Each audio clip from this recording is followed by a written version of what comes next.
Live on BBC Two. It's Thursday, it's 12:15 and we're live in Westminster. Do not surrender to their tax rising. Do not surrender your local council and our finances to them. They've been in power for 14 years. Who's the guy in charge of the system over the last 14 years? The final head-to-head showdown before Election Day in a week's time. What did we learn? What do we want? Pay restoration. When do we want it? Now! Junior doctors begin another 5-day strike. Can any party resolve it? Alors, trois blocs politiques sont aujourd'hui en position d'obtenir une majorité à l'Assemblée nationale. And there's also an election going on in France. What could it mean for us? Joining us today, Business Minister Kevin Hollinrake, Shadow Science Secretary Peter Keir, Ava Santina Evans from the Politics Joe website and Emma Revel from the Centre for Policy Studies. This is Politics Live Election 2024.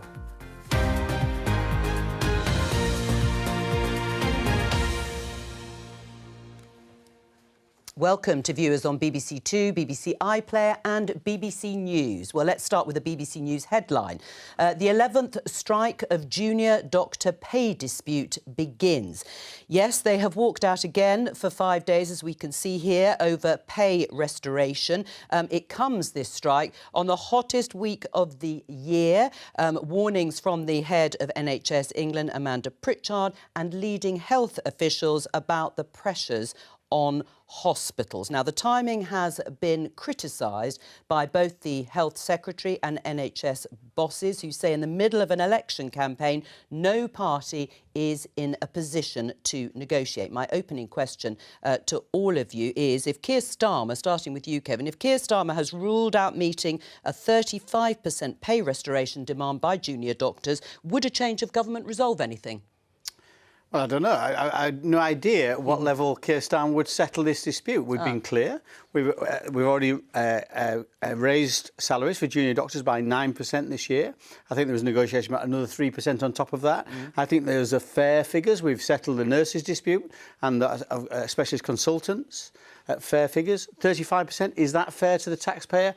I don't believe it is. I keep hearing from Labour, we should have settled this by now. At what level? At what cost to the taxpayer? Would a change of government make any difference, Peter Keir, if Keir Starmer and Labour have ruled out the demand, the key demand, restoration over time? What difference would it make? Well, I hope we get to find out, because what we do know is if you get more of the same, if no change, it will carry on exactly as it has been. The biggest period of industrial action, industrial strife since the 1970s has been under this government. Now, don't forget, this started out, this whole series of industrial action, with Grant Shapps as Transport Secretary refusing to meet with the unions for 6 months, simply because he thought it would be difficult for Labour. So a lot of the seeds of what we're suffering now has been sowed by this government. They're picking up the pieces for it. Wes Streeting has said that he will pick up the phone straight away if he becomes Health Secretary. He will start that process. And, of course, he's willing to talk about some of the broader areas impacting the doctor's experience and the NHS, because terms and conditions and pay all need to be on the table. Doesn't mean you're going to be soft, you're going to be a tough set of negotiations, but go into that room with an open mind. Every successful negotiation has been done by that. It's about statecraft, diligence and graft. And money. None of which... And money. Well, all of these things are on the table. When you've got the statecraft, if you've got the diligence, the graft, you can get into negotiations and come out with a good deal for taxpayers and a good deal for patients and the workers too. I'm not sure the junior doctors, given that claim at 35%, are interested in statecraft. Well, I think they're interested in more money, as you said. And what Peter needs to do, and what Streeting needs to say, is where that money's coming from. At what level would you have settled it? And where is that money coming from? Because it's only come from one place, which is from the taxpayer. Well, let's have a look at this headline in The Times, Ava and Emma. Striking doctors confident Labour is listening to pay demands. Do you think a change of government might end these strikes? That's interesting, because that's not the impression that I got from the striking doctors that I visited on the picket lines this morning. They were actually rather nervous about it. And, you know, Labour actually do pose quite a risk to the current, to doctors actually fleeing the NHS and moving to Australia, because if they are going to use private healthcare to smash through these waiting lists, well, you know, that's going to cost an awful lot of money, and it's going to take a lot of doctors, you know, out of service. It's actually going to put a real strain on the day-to-day for doctors, and they're really concerned about it. You know, Wes Streeting says that he will meet with them, and he says that he will be, you know, he'll be ready to negotiate, but he's also said he's not going to meet the 35% pay demand, and actually that really is their threshold. I don't think if you're meeting that, they're not going to they're not going to come to resolution. Interesting. Peter, do you want to respond? Well, I mean, every negotiation is give and take, and unions know that more than any others. And when you look at how some of the other disputes have been settled, even the nurses gave way as well, because that's how negotiations go. In terms of getting around the table and doing this, and also use of the private sector, we're talking about using existing capacity in the private sector in order to lessen the burden that's already on NHS doctors. The reason why so many of them are fleeing is because the NHS is broken, the experience of working in it is overstretched, understaffed and undersupported. They're angry at you because they know that the private sector is already being used and the agencies are already being used. So they're angry because they're saying, well, you're not listening to us because actually there's no capacity to tap into. What we're going to do is fix the NHS and get it back so it's fit for the doctors that are in there at the moment. We're not saying we're going to permanently... We're tackling the crisis by using all of the capacity that our country has right now to get the NHS fixed and facing the future again. All right. We're not talking about having a new norm. Well, hang on. It's a week away from polling day. We can see Rishi Sunak, the Prime Minister, there out campaigning in Derbyshire after the debate, the head-to-head debate last night. We'll be speaking to our correspondent who is following him today. But, Emma, what do you think of that headline? Striking doctors confident Labour is listening to pay demands despite the fact that Keir Starmer and Wes Streeting have both ruled out, if they were to be in government, ruled out that 35% pay restoration. Well, I don't think anyone, even the junior doctors, really expect 35%. Anyone knows if you go into negotiation and say, this is what I want, you know that that's not what you're going to get. It will be an astonishing negotiation if you got what you asked for immediately. So, you know, you have to accept that Labour is listening, and Wes Streeting has said he's going to get round the table. They don't expect to actually get 35% in reality. But I think Labour has to settle this because what is the alternative? 5 more years of junior doctor strikes? You know, the NHS salary bill overall is 71.5 billion. It's about 46% of the total NHS budget. And the current government's NHS workforce plan says that we expect over the next 15 years to have another 1 million people working within the NHS, such as the demand on the health service from, you know, an ageing population, among other things. So we have to be honest about the costs of the salary, and that means that, unfortunately, 35% isn't going to happen. But Labour does have to, I think, bring this to a resolution soon to prove that they were credible. Right. Well, the last big set piece event, if you like, of the election campaign between Rishi Sunak and Keir Starmer took place last night, hosted by the BBC and my colleague Michelle Hussein, all before, you can see them here just ahead of the debate actually starting. The two main party leaders clashed over immigration, small boats and taxation. Now, before we get to the substance of the sort of policy debate, let's have a look at some of the front pages and their verdict. The Daily Telegraph. Sunak's plea to voters, don't surrender Britain to Labour. That was very much his message throughout the debate last night. The Guardian has this headline. Prime Minister and Starmer clash over betting scandal in tetchy final TV debate. And finally, The Times. Sunak rams home tax message in final debate. Ava, what was your main takeaway? I mean, it was probably the strongest that we've seen Rishi Sunak. I actually thought that Keir Starmer didn't seem to be expecting it. At the debate last week that we went to, I actually felt like Starmer had walked in as if he was the man, and Sunak looked terrified, and there was a little bit of a flip there. But look, you know, I think that this gambling scandal, as it has made the front pages today, I think this is going to be probably one of the most important issues as we head into the ballot box. Yeah, I don't like the moral panic over gambling, but I do think that it ties into a sequence of events. It's Partygate, it's drinking on the job in Parliament, and it's gambling, and it's sex scandals. This is what voters are thinking about and talking about. We'll talk about it in just a moment when we catch up with the individual campaigns. Your main takeaway from last night? Well, I think he was right. Sunak seemed a lot more confident, and I think there'll be a lot of Conservative activists and candidates and campaigners up and down the country thinking, well, where was this guy 6 weeks ago? We could have done with him, you know, the whole time, putting forward a more confident, a more aggressive, you know, defence of his policies.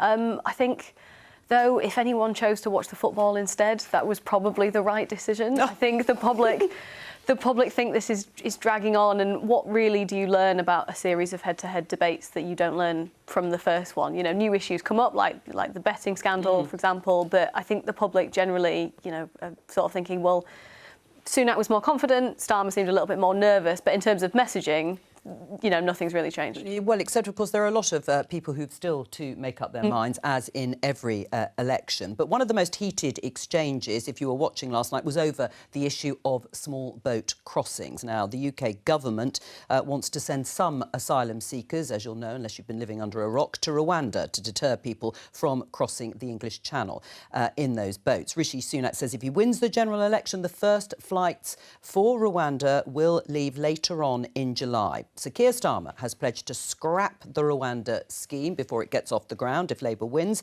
and would instead use counter-terrorism powers to stop gangs smuggling people across the Channel. Let's get a flavour of that debate. The Prime Minister says he'll send them all to Rwanda. The Rwanda scheme takes a few hundred. It would take literally 300 years to get all the people who are here unlawfully to Rwanda. Keir Starmer, so they're going to stay here. If elected, what would you do? What would you do with them? So at the moment, they're not being processed. So they're sitting in hotels, which you are all paying for. They're not processed, and as a result of not being processed, that means not a single one, even those that shouldn't be here, can be returned anywhere. Well, do you know where these people come from? No, he's not answering the question. Do you know where you they can come see from? that. Iran, You can see. Syria, Afghanistan. So when Keir Starmer says he's going to return people, is he going to sit down? Are you going to sit down with the Iranian ayatollahs? Are you going to try and do a deal with the Taliban? It's completely nonsensical what you are saying, right? You are taking people for fools, right? I think that these people should not stay in our country. They will be on planes to Rwanda. That's what I will do with them. Kevin, the problem is no flights to Rwanda have taken off, or none on this scheme. Well, you say that, but for all the talk, no one has actually gone to Rwanda. Well, that's because Peter and his colleagues and Keir Starmer resisted our legislation for months, 130 times. Kevin, The Rwanda legislation isn't just about Rwanda. What also happens now, as part of that legislation, when there's people come across the channel, and Keir Starmer does not understand this, he fails to acknowledge it, those people don't go into hotels now, they go into detention. That is the key point here. That is a deterrent in itself. Now, as soon as Keir Starmer takes over, if he takes over, he's going to scrap this legislation. All those people will leave detention and end up on our streets. Can I just make a couple of points? One, you came into this Parliament with a majority of 80, and you're blaming Labour for delaying a bill going through Parliament. Yes, I do blame you for that. And secondly, the reason why your bill was delayed was because how many of your MPs voted against your legislation? A handful compared to the number of you. How many? 16 voted against, and 12 voted against, and 16 abstained. The problem was not Labour holding it up. Nonsense. You've got a massive majority, and you've got people on your own side who are trying to delay this legislation. Did you vote against it 130 times or not? Did you vote against it 130 times? We said that it was unworkable, it was unpractical, and it wouldn't work. So you don't think it's and right it hasn't. But how do you know? Because it hasn't. We predicted that this bill would not lead to flights taking off or a deterrent. Flights have not taken off. There is no deterrent because we've just had the highest several months of. And Peter's right. Peter's right. It's not a deterrent. The legislation is not working. So a border security command. Let's stop the boats coming over in the first place. Let's give terror powers. Because why is it the BBC can go over and find these people smugglers? They can go and talk to them. But our police force can't. We don't have a border security command that can go over there, use terror legislation. It is the BBC that is tracking down these people, but this British government, with its intelligence and its border force security, is not. They don't have the powers, they don't have the resources, because they're all focused in things that fail. What is your response, though, to Peter saying it isn't acting as a deterrent? Because we've talked about Rwanda endlessly in terms of deporting people who come here to have their applications processed there, and yet, he's right, record number of people have crossed the Channel in 2024, certainly above the numbers for the same period last year. It's not even working as a deterrent before the flights take off. That's wrong. It's working right now. The Prime Minister quoted last night from people over in Calais who was saying that this is a deterrent, that this is... they are. But the numbers don't back it up. I'll come to that. Concerned about... And we've also read the reports about people going to Ireland rather than come to the UK. It's a deterrent already. The reason it's not a bigger deterrent right now is they think this lot are going to get into power and open the doors wide, throw the doors wide open. That is the problem. If we got into power, we'll get Rwanda working, we've got detention working, they will not come... There's the deterrent in effect. It's difficult to come back on that, isn't it? I mean, people aren't sitting in Calais, in camps and in tents, talking about a potential Keir Starmer government and then making their way across the Channel. Yes, they are.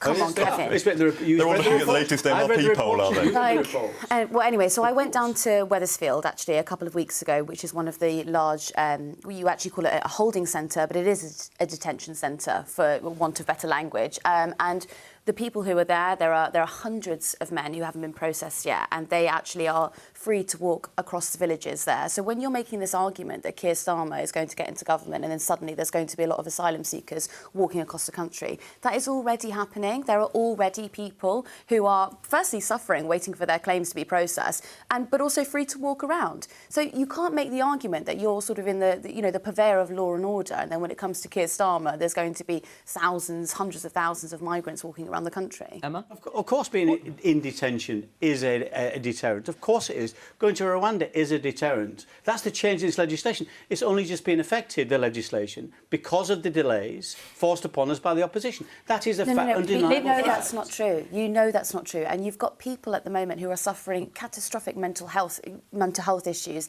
in these detention centres waiting to be processed, and you're just leaving them there. Of course we want to process those people more quickly, but we want to deter them in the first place from coming in the first place. There's 36,000 asylum seekers. There are 36,000 in hotels right now, unprocessed. Just before I come to Emma, you say there's 36,000 people waiting to be processed, but what is Labour's answer to Rishi Sunak's question, and actually it was put to Keir Starmer in another debate, about returns, about people who come here from Iran, Syria and Afghanistan? How would it work?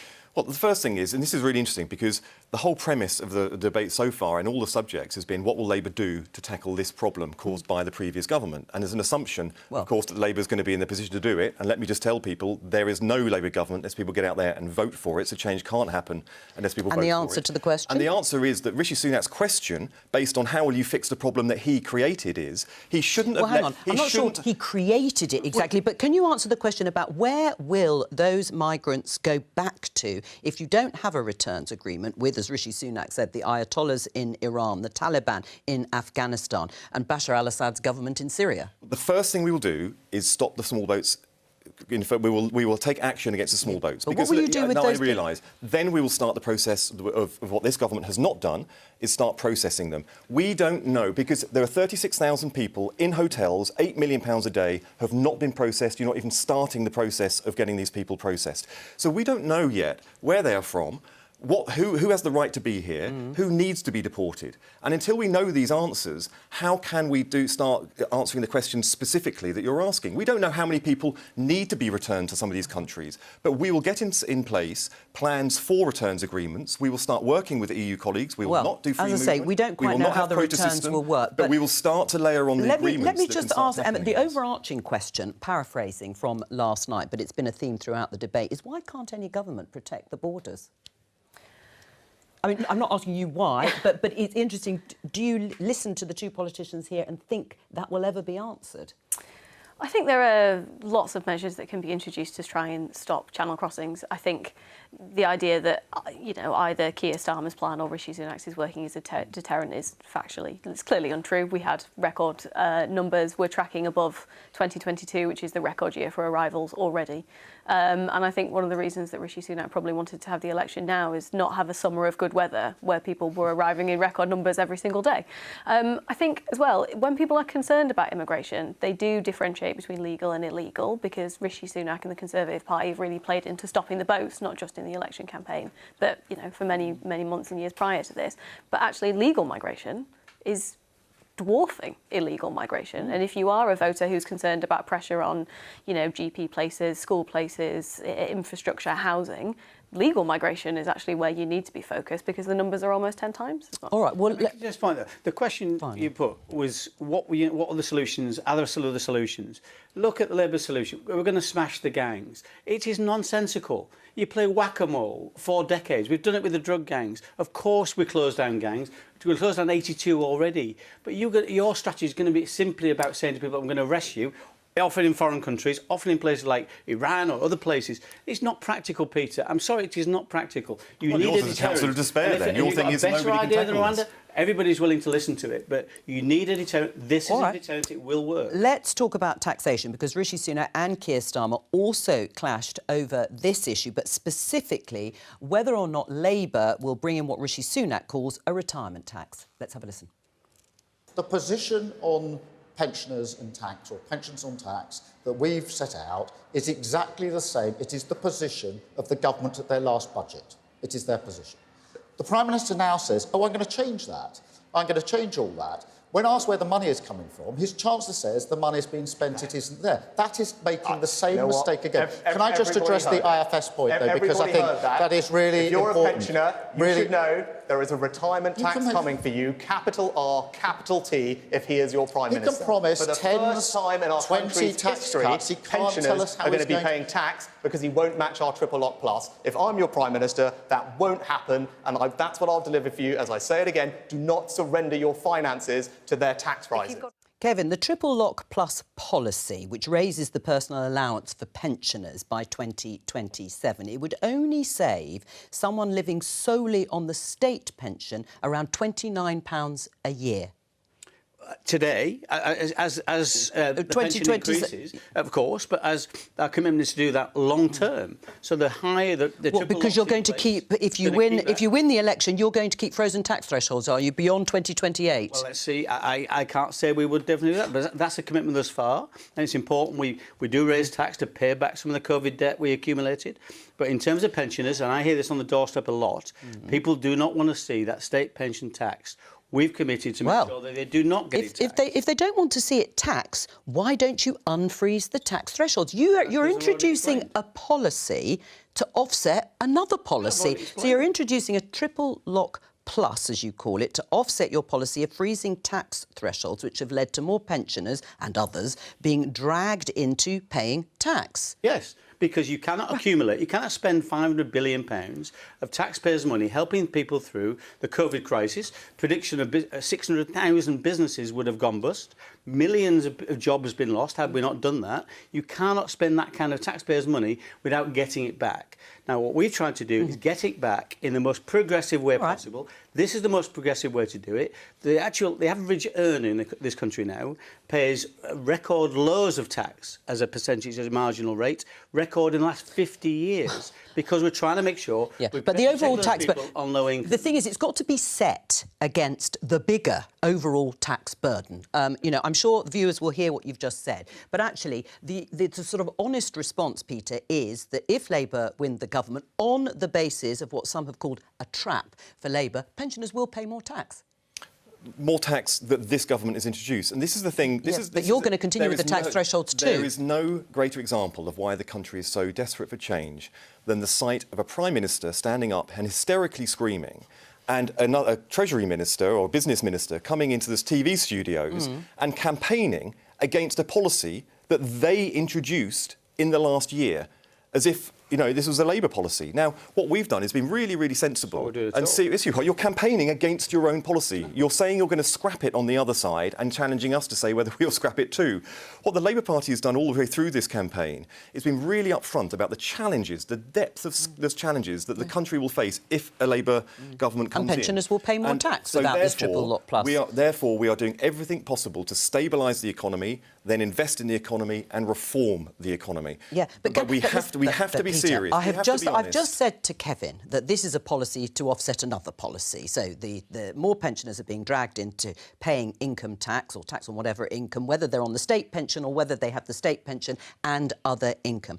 But the honest response from Labour is to say, rightly or wrongly, we're not going to have a triple lock plus, so pensioners will pay more tax. A bit more, maybe a lot more. But, Joe, we've been very honest about this. Right, so yes. We have been honest. Yeah. We are not accepting this uncosted, unfunded promise by the Tory party. What we are doing is focusing on the economy overall. We're going to get growth into it. But who's going to benefit most? Those people on lower incomes and people living later in life whose utility bills per household will fall by up to £350 over the course of a parliament. That's just one example of how Labour is getting a grip on the economy and making sure those people who need it the most benefit. This is what we're already doing. Issues specifically to do with the pensions going forward will be the responsibility of the Chancellor. And once we get the growth back into the economy after so many years of stagnant growth, no growth or negative growth, let me bring in Emma. We will be able to invest more into our public services. Listening to this, there has been, as the Institute for Fiscal Studies likes to say, a conspiracy of silence over the sort of big tax and spend. But how important is this discussion over tax when it comes to pensioners?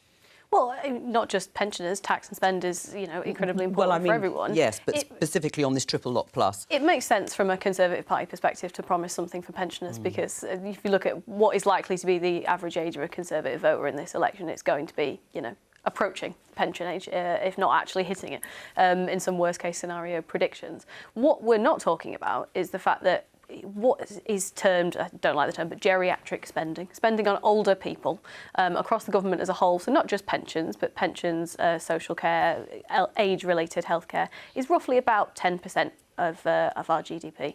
To maintain that over the next 50 years, we need to grow the economy by 2.9% every single year. Over the last 20 years, the economy's grown by 2.9% twice, and one of those was the COVID rebound. So actually, we need to be having a much bigger conversation about how we afford all state spending, not just this one particular measure. Is it a trap for Labour? Well, I think...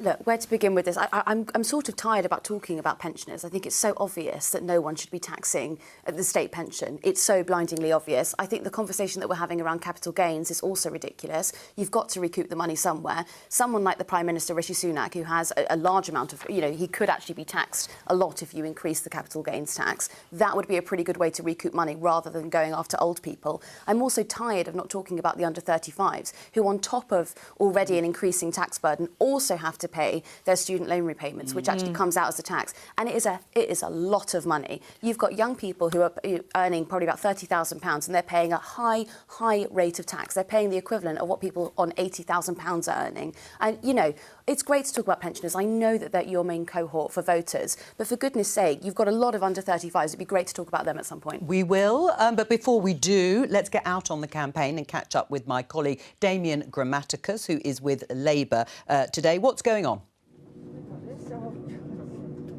Well, yeah, interesting what you're talking about there just now, talking about young people, pensioners, tax, economy, because so we've been with Sir Keir Starmer, we're back on the bus, he's just got on, so we're in the West Midlands, he's just been at a college talking to students here, Labour focusing on that today, but the questions he got, that was interesting because that's what ties in with just what you were talking about. So those questions were about student loans, about university finance, that universities are desperately in need of money, students saddled with debt, students worried about housing, students worried about things like benefits, personal independence payments.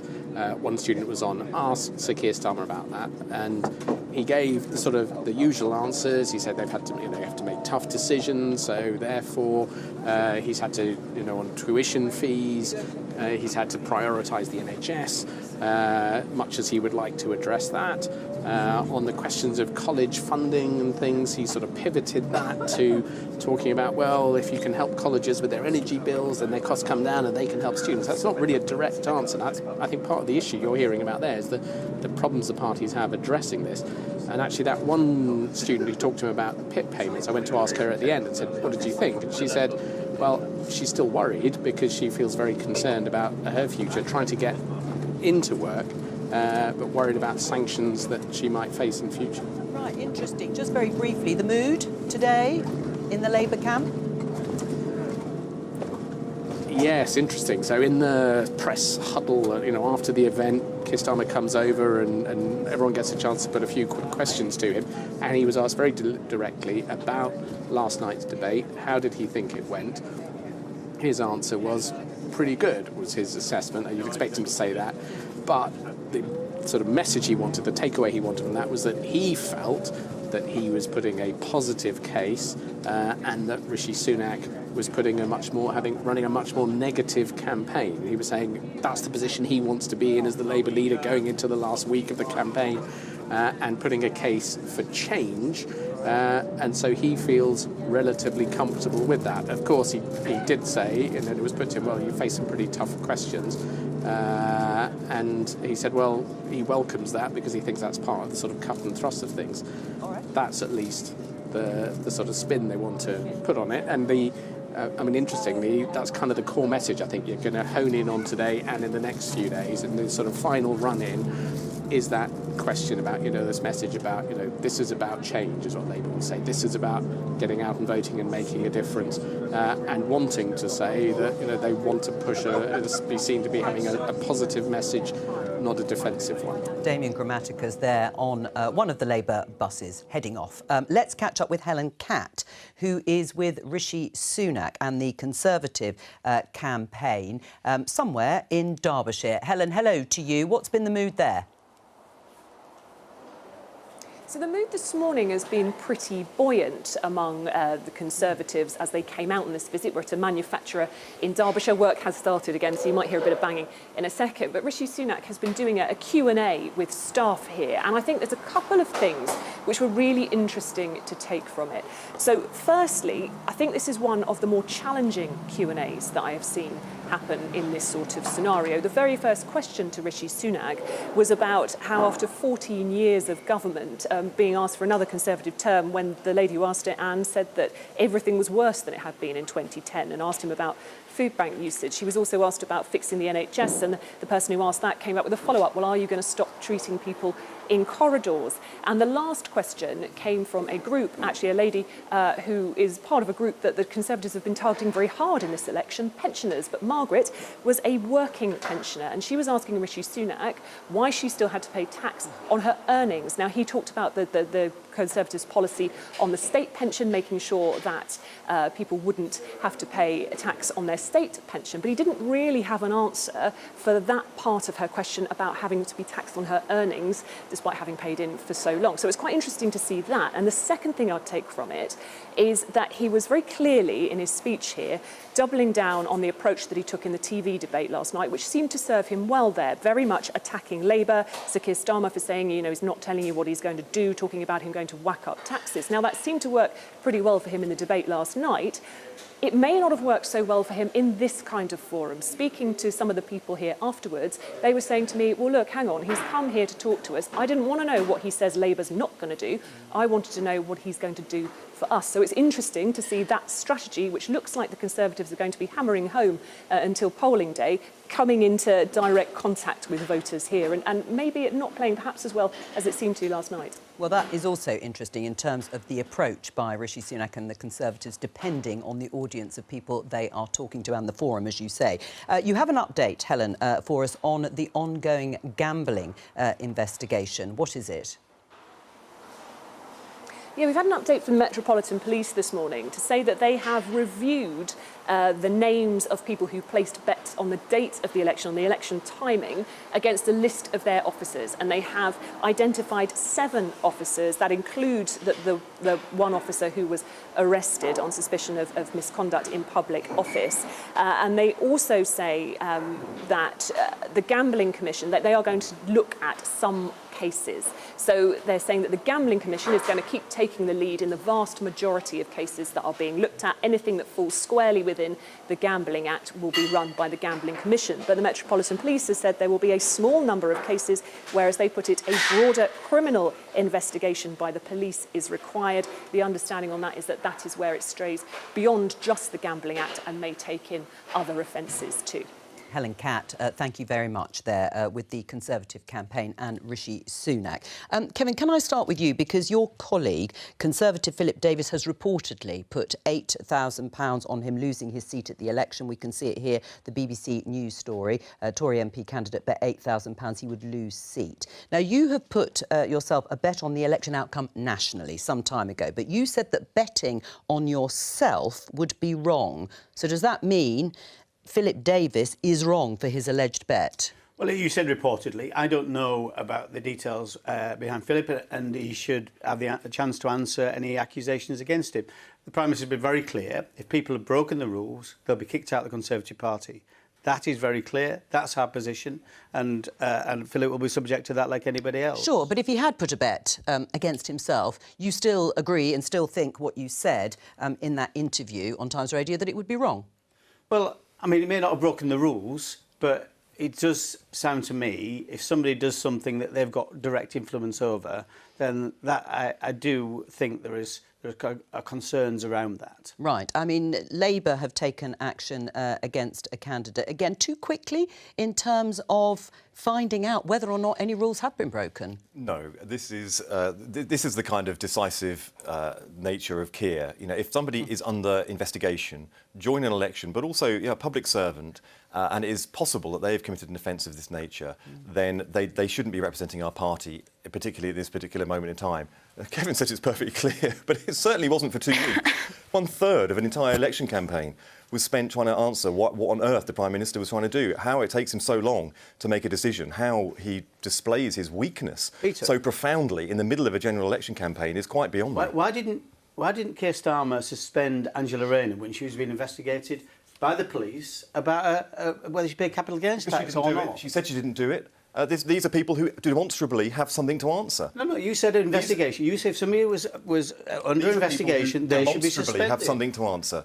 Back then... presumably there was some evidence, so the police wouldn't have investigated. Well, Kevin, except it was at the time a Conservative MP, no longer, because you're all candidates, who actually called, certainly for the second part of that investigation, as you call it. But let me go back to something... investigate willy-nilly. They investigate based on evidence. Well, in fact, he was sitting, James Daly, in your seat. He couldn't tell me what it was that he thought was worth investigating when I asked him at the time.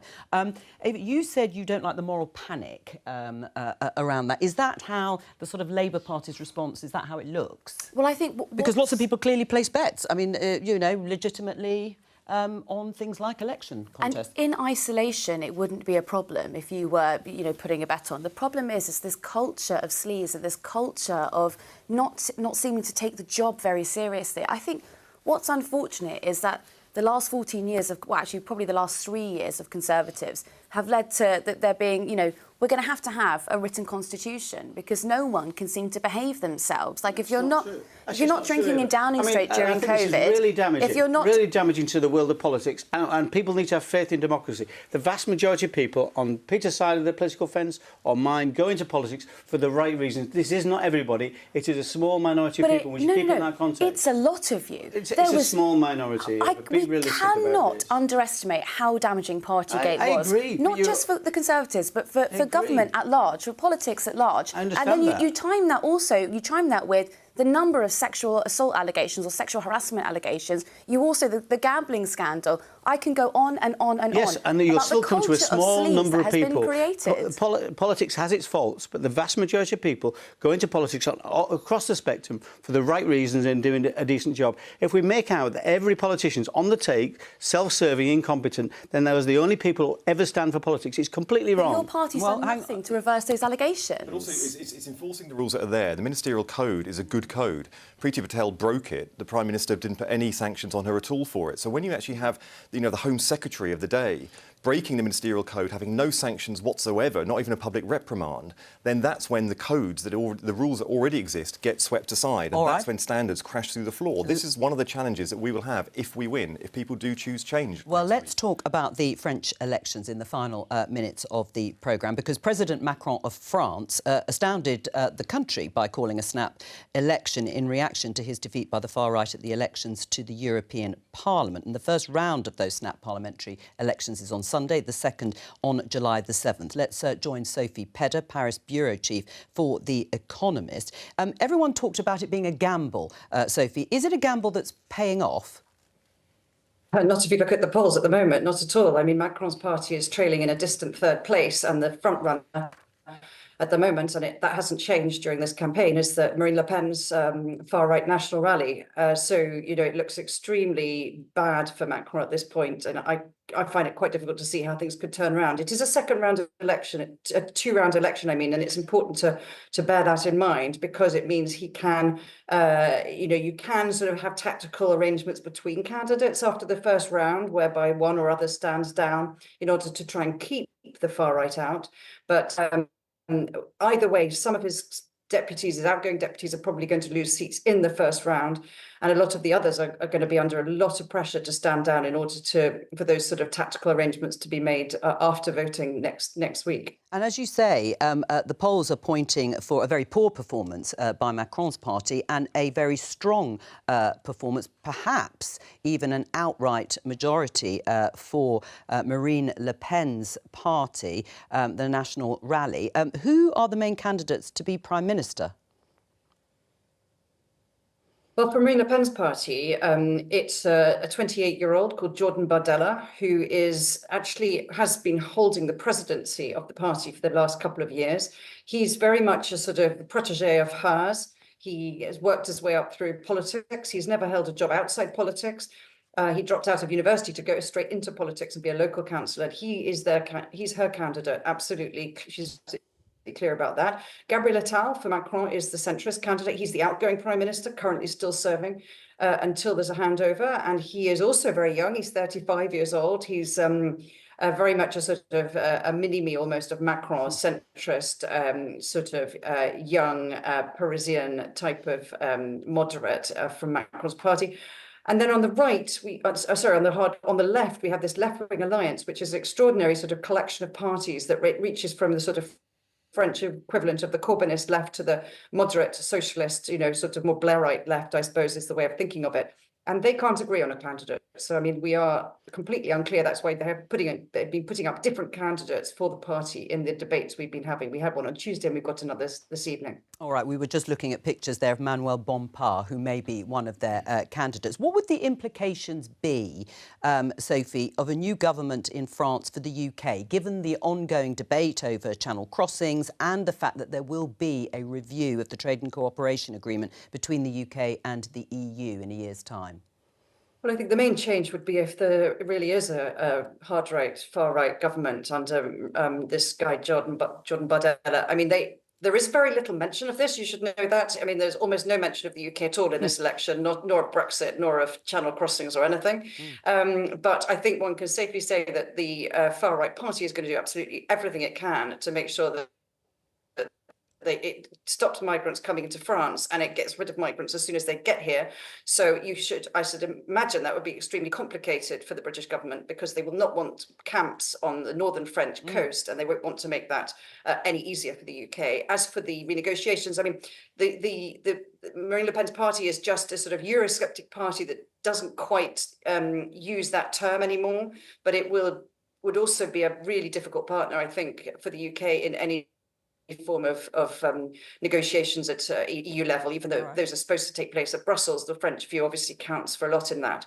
And there would be a complicated, tense relationship between a far-right Prime Minister and President Macron, who keeps his job. As you know, this isn't a presidential election. So I think it'd be difficult for the UK. Sophie Pedder, thank you very much. Does it matter, the outcome of these elections? I think it does, because it's not just France this is happening. I think there's a lurch to the right across Europe, and people are concerned about the same thing. They're concerned about migration, and that's so important that we deal with migration. And I think that's why our elections are so critical, because I believe we will, and I believe Labour will make things a lot worse. So does it matter? It does matter. We should recognise what's happening in France and make sure we don't end up in the same situation here. Right. How much does it matter to the UK, the outcome of these elections? Well, I believe every election matters. So clearly, the French election will matter. It'll matter to the continent of Europe, which is our biggest trading partner. In terms of our ability to tackle international security issues, it's a very big partner.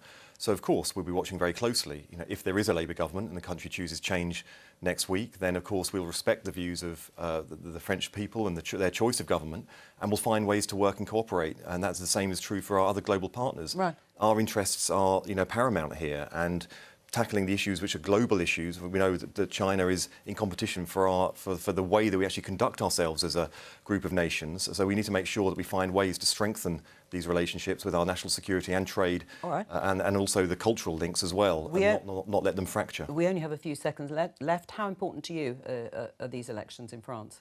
I think critical. I think the attitude to NATO as well, given the ongoing conflict in Ukraine. I think that's what Bardella has softened, actually, quite surprisingly, his attitude towards NATO. Ava?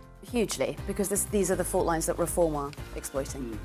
that Reform are exploiting. That's all we have time for. Thank you to all of our guests for joining me today. I'll be back with more Politics Live tomorrow, 12:15 on BBC Two and the iPlayer. Have a very good afternoon. Bye.